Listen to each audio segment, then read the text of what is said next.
Hello friends, இன்றைக்கி நம்ம சௌசௌ கூட்டு தான் இப்போ சுலபமான முறையில் செஞ்சு காமிக்க போகிறோம். ஈஸியாக குக்கரில் ஒரு 10 நிமிஷத்தில் இதை செஞ்சிடலாம். சௌசௌ ஒரு சௌசௌவை நறுக்கி வச்சுருக்கேன், ஒரு வெங்காயம், தாளிக்கிறதுக்கு கருவேப்பிலை, கடைசியாக போட கொத்தமல்லி. இது தாளிப்பதற்கு கடுகு, உளுத்தம்பருப்பு, வரமிளகாய் 2, பாசிப்பருப்பு ஒரு 50 கிராம் எடுத்து வச்சுருக்கிறேன். அடுத்தது ஒரு 2 சில்லு தேங்காய், ஒரே ஒரு பச்சை மிளகாய், சீரகம். இதை அரைச்சிக்கணும். மஞ்சத்தூள் இவ்வளோதான் இந்த கூட்டுக்கு தேவையான பொருட்கள். இவ்வளோதான். இது சுலபமாக ஒரு 10 நிமிஷத்தில் செஞ்சிடலாம். அது எப்படி செய்கிறதுன்னு இப்போ உங்களுக்கு நான் காமிக்கிறேன். சரியா? பாசிப்பருப்பு ஒரு 50 பருப்பு எடுத்துருந்தோமா, அதை கழுவி குக்கரில் போட்டுக்கணும். குக்கரில் போட்டுட்டு இந்த பாருங்கள், சௌசௌவு, வெங்காயம் 2ஐயும் அதிலே போட்டுடணும். போட்டுட்டு கொஞ்சமாக மஞ்சத்தூள் போட்டுக்கணும்.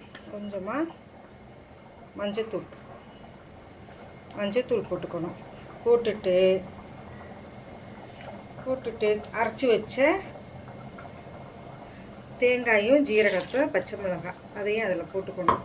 போட்டுட்டு தேவையான அளவு உப்பையும் போட்டுக்கணும்.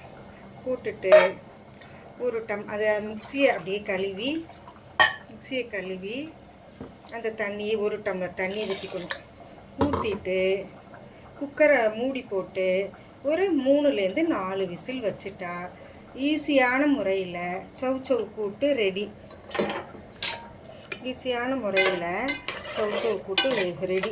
நல்லா கிளறிட்டு 3லேருந்து 4 விசில் வச்சு எடுத்துட்டு இந்த பாருங்கள், கடுகு, உளுத்தம்பருப்பு, காஞ்ச மிளகாய், கருவேப்பிலை போட்டு தாளித்து கொட்டிட வேண்டியதுதான். ஈஸியான முறையில் சௌசௌ கூட்டு ரெடி.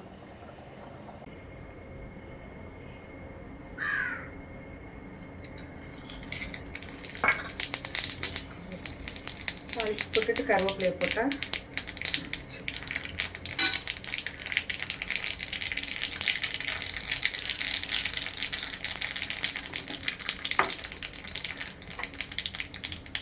ஆஃப் பண்ணிவிட்டு கருவேப்பிலை,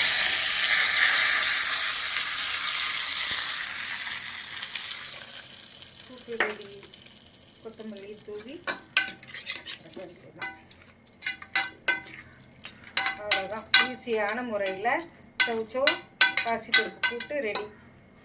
இதை நீங்கள் உங்கள் வீட்டில் செஞ்சு பார்த்துட்டு எப்படி இருந்துச்சு சொல்லுங்கள். என் சேனலுக்கு சப்போர்ட் பண்ணுங்கள்.